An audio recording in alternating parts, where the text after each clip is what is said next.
Hello বন্ধুরা, নমস্কার। আজ লক্ষ্মীর কিচেনে বানাবো শোল মাছ আর শিং মাছ দিয়ে শিমের রেসিপি করব। তো নিয়ে নিয়েছি দু রকমের শিম আলু, আজ এই দিয়ে রান্না করব।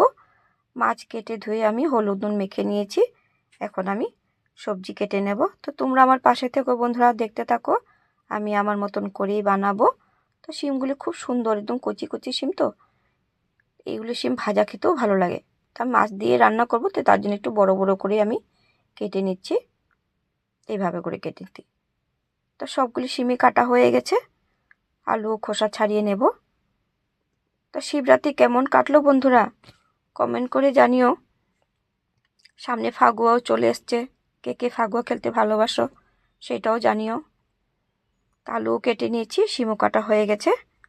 রোজগারের পেঁয়াজ লঙ্কা টমেটো তো লাগবেই, সবজিতে না দিলেও ভালো লাগবে না।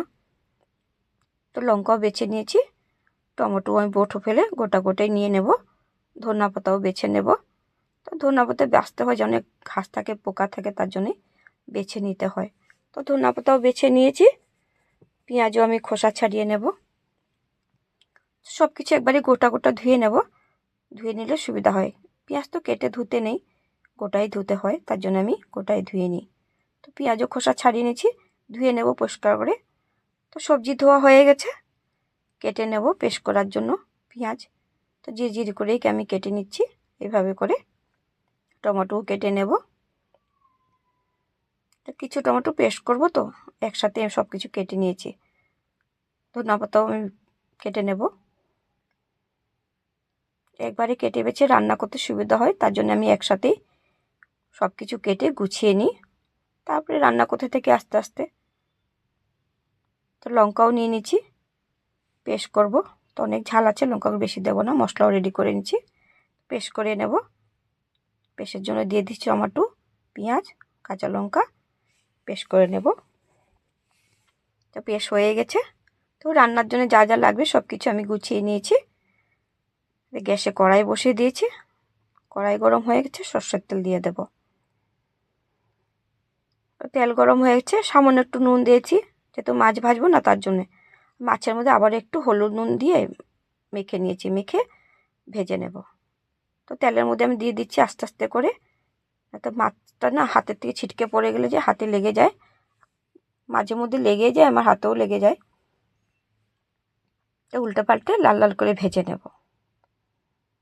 তো লাল লাল হয়ে গেছে, তো তুলে নিচ্ছি। তো শিং মাছও আছে, আরও মাছগুলি সবগুলি ভাজবো।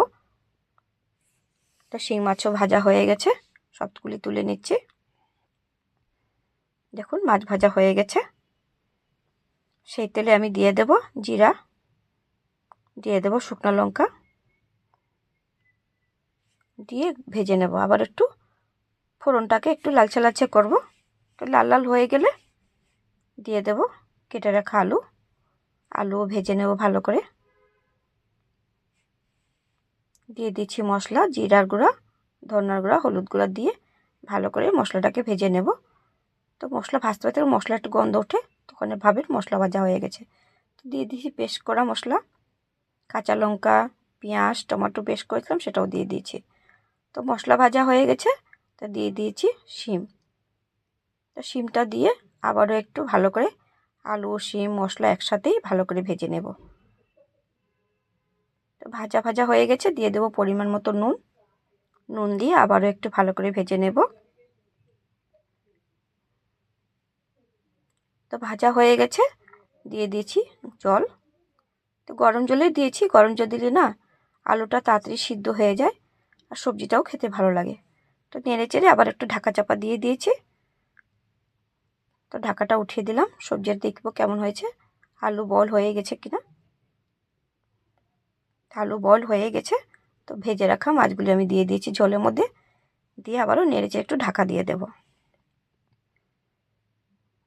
তো সবজি হয়েই গেছে, একটু নেড়ে চেড়ে ধনিয়া পাতা দিয়ে দেব। ধনিয়া পাতা দিয়ে আমি কিছুক্ষণ পরে আবার প্লেটে তুলে নেব। তো কেমন হয়েছে শোল মাছ শিং মাছের রেসিপি, তোমরা আমাকে কমেন্ট করে জানিও বন্ধুরা। তো প্লেটে তুলে নিচ্ছি। আর ভালো লাগলে ফেসবুক ইনস্টাগ্রাম বন্ধুরা আমাকে ফলো করে দিও, ইউটিউব বন্ধুরা আমাকে সাবস্ক্রাইব করে দিও। আজ এতক্ষণে রইলো, বাই বাই, টাটা। তোমরা কেমন আছো? আশা করি সবাই ভালো আছো, আমিও ভালো আছি। ঠিক আছে বন্ধুরা।